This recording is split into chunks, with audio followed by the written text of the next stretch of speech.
Hi, we're here to talk about our progression from our preliminary task to our main task. As we didn't have much time to do planning and research for our preliminary task, we had a lack of shop variety and stuck mainly to the basic specification.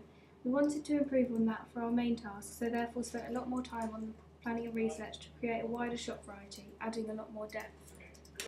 In our preliminary task, we didn't have very good editing as we were on a time limit and we didn't really take the time to learn how to use the technology properly, hence why we only have a couple of titles that don't overlap the scene, they create a new scene.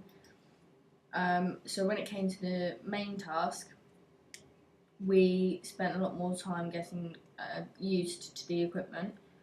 We actually practiced on some previous footage of recurrence that we had used to get used to putting in transitions, and therefore when we edited the final recurrence we were able to use the software more effectively. In our preliminary task, we found that the sound was very cliche as we took it from YouTube and not much thought went into it. The sound quality was also very poor as it was a file converted from YouTube. When filming, we realised that we didn't turn our phones off, so when we watched the clip back, there was a crackling noise, which we couldn't get rid of through editing, so we had to keep it there. In our final film, a lot more planning went into sound.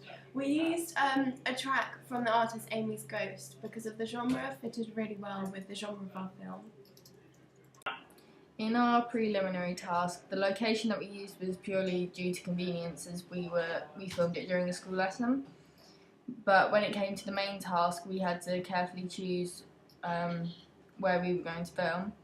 And so we decided to film at Lara's dad's house as the building was Victorian, which helped as the first part of the film is meant to be set in the past.